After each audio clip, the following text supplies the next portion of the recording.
Hello and welcome to Radiance Revealed, the podcast. I'm your host, Dr. Jen Haley. I'm a board-certified dermatologist, fitness enthusiast, nutrition expert, and global explorer that over the years has uncovered that your skin is a true representation of your internal health. Each week, we will chat with leading health, wellness, and even spiritual experts who will reveal secrets to true health and vitality. My goal is to help you change small habits to give you the power to create a more balanced, aligned, and elevated version of yourself. Now let's dive in. Hi, everyone. Welcome back to the Radiance Revealed podcast, and I am your host, Dr. Jen Haley. And today we are exploring how to adapt your skincare routine to your Infradian rhythm. So the Infradian rhythm is a 28-day cycle, more or less, regulating the menstrual cycle. And every cycling woman experiences this. Not everyone is 28 days. There's a large range for the Infradian cycle. So the guidelines that I'm going to be discussing today will have an individual variation depending on how long your cycle is. Basically, the Infradian cycle affects various aspects of our health. There's some science out there showing what exercises are best to do during the Infradian cycle. We know that our dietary needs and our ability to fast will change throughout the cycle as well. And guess what? It also affects our skin.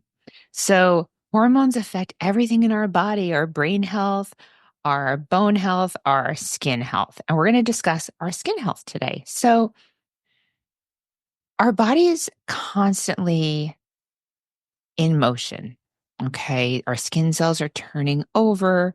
Things are not static. Our body is dynamic and we want to work with that. We don't want to work against it. So while I know everybody wants a routine that's going to work all the time, that's not how it works. So we want to change what we do in the morning to work with our circadian cycle.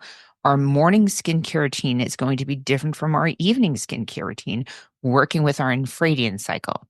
Now, we also want to work with our infradian cycle by altering our skincare and cycling our skincare, skin syncing throughout our menstrual cycle. And if you are postmenopausal, let's do it with the moon. So how about you consider cycling with the moon? There's also seasonal cycles. And then there's geographic cycles. So depending on where you live, you're going to want to change your skincare routine. We want to work in harmony with nature, the nature of our body, the nature of our environment. So let's briefly discuss this today. So the first part of your Infradian cycle is your follicular phase. And this starts day 1 of your menstrual cycle. So day 1 is the first day of bleeding. So your follicular phase is days 1 to 14. And in the beginning of your menstrual cycle, your progesterone and your estrogen levels are the lowest. They are the lowest they are going to be. And this can contribute to you having drier skin. The skin really is driest at the beginning of your menstrual cycle. And it continues through the follicular phase. As the estrogen rises, things will become a little bit less dry and the collagen will get boosted in your skin. But day 1 to 14, you might notice that your skin is drier. So what you want to do is you want to make sure you're using a lighter cleanser. So a gentle cleanser, nothing too harsh.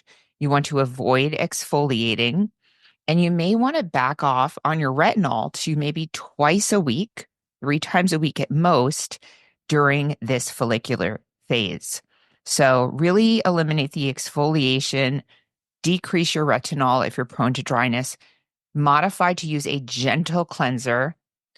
And if you're someone who uses a toner, you're going to want to stop that during this follicular phase. And then consider adding richer moisturizers. So if you're not prone to acne, get an oil-based moisturizer. If you're prone to acne, use your regular moisturizer and boost it. So what I like having people do is basically in your palm, take your regular moisturizer, take a hyaluronic acid serum, and mix it all together. Then get some Aven or La Roche-Posay mineral water that contains prebiotics and probiotics. spritz it all over your face, and then take that concoction you made with your moisturizer plus hyaluronic acid serum while your skin is still moist and rub it in, locking in, sealing in that moisture, that hydration to penetrate into the deeper skin layers. And that's a great way to add a hydration to your skin without causing acne to form. It's always your last step in your skincare routine. So then, as we hit ovulation, your estrogen rises. And estrogen is our friend when it comes to collagen and elastin production. We love estrogen in the skin. So, your skin is going to be at its best when you're ovulating. And that's when you're going to want to go out in town and be seen. You might be a little chatty and you're just going to glow. You are just going to glow when you're ovulating. There are so many interesting studies on this. I don't know if it's pheromones or if it's just the glow, but there are studies showing that strippers make more money during the time that they ovulate than if they are on birth control or if they're not ovulating. And we can just tell when someone is fertile, and that is during ovulation. Your skin's going to look at its best. You're going to have the most collagen production, and it's a great time to exfoliate. Take that time to exfoliate, lift off any dead skin cells from the drier time. And it's even a good time to play around and try new products. Your skin is going to tolerate new products when you're ovulating more than it would during that follicular phase in the beginning of your menstrual cycle. So that's what we do then. And then the next part, and I'm really simplifying this infradian cycle because I don't want to make things complicated. There are really three major shifts that you can look into doing each month only if you think your skin needs it. So every day we look at guidance from our board certified dermatologists and experts in the field. And then we check in with ourselves. Is this working for me? Because that's all that matters at the end of the day. Doesn't matter what somebody tells you works for them. You have to see if it works for yourself. That's all that really matters, right? So I'm giving you guidelines and then you try it and see if it works for you. And if your skin doesn't change throughout the month, you're one of the lucky ones. So you don't have to worry about it. And the next phase is your luteal phase. And in the luteal phase, the progesterone is going to dominate. So you're going to have more oil production and you might be prone to breakouts. So for me, for instance, I don't typically get breakouts, but I do get more oil production. So with increased oil production, that's when you want to add in a toner. So adding in a salicylic acid or a mandelic acid toner, especially salicylic acid, because salicylic acid is anti-inflammatory and it's drawn to sebaceous glands. It's drawn to the oil glands in the skin. So it selectively penetrates oil. So it's great for oil. It's great for inflammation. I love salicylic acid. And it comes from the willow tree. It's a natural extract from the willow tree. So you can use a salicylic acid toner, put it on a cotton round that has a little texture on it for exfoliation, and apply it to your skin after cleansing, morning and or evening. And this will help lift off any dead skin cells and excess oil that you may be struggling with during the luteal phase. And removing those dead skin cells and moderating or minimizing the excess oil or sebum production can help prevent some of the breakouts in your skin. You can definitely continue your retinol, and I like alternating that every other night with an AHA, BHA serum during the luteal phase. So if you're someone who can apply retinol every night, that's great. If you're not, do it every other night with an alpha hydroxy acid, beta hydroxy acid serum, alternating every other night. And then your moisturizer afterwards. Now, if you are too oily, just to put the moisturizer where your oil doesn't get produced, usually on the periphery of your face and your neck and your chest.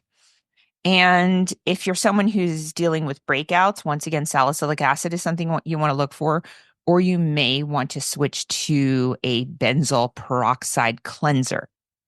Leave that on for 2 full minutes and then rinse. And that will help get rid of some of the bad bacteria that can be predispose you to acne.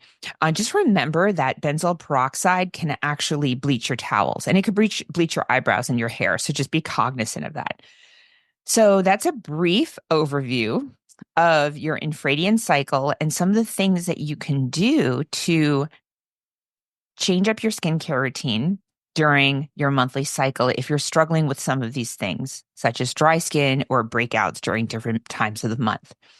Now, from an internal perspective, if you're someone who deals with acne right before your period or during your period, there are some natural remedies that you can do, like spearmint tea. We've talked about that.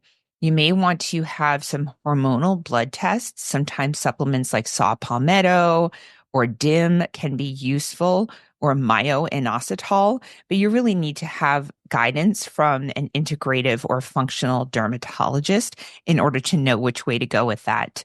So, with that being said, that's it. This is a very quick episode, and hopefully, I've given you some tools to learn how to be in tune with your own body so that you can adjust things, and eventually you'll know what to use and when to use it. So, yeah, there might be a lot of products on your counter at this point, but you're not going through them that quickly because you're cycling through the skincare. So, if you like this episode, please share it with a friend, leave a review, subscribe, and keep sending me your DMs and your questions. I love them so much. It really gives me the energy that I want to give you the information that I've learned over all of these years, mostly from my patients, and empower you to take care of your health. So have a great week, everyone. If you're enjoying the Radiance Revealed podcast, please don't forget to subscribe so you'll always know when there's a new episode. And while you're at it, please give us a review, as that helps others to find this podcast. And if you want to connect with me, please visit my website, drjenhaley.com, or you can find me on Instagram at drjenhaley. Hello, everyone. Just a friendly reminder that this podcast is for educational and informational purposes only. The statements and views expressed on this podcast are not medical advice. Opinions of guests are their own, and this podcast does not endorse or accept responsibility made for statements made by guests. Neither this podcast nor any of the information contained within it are a substitute for care by a qualified medical professional. This podcast is provided with the understanding that it does not constitute medical or professional advice or services. If you are looking for help in your journey, please seek out a qualified medical practitioner.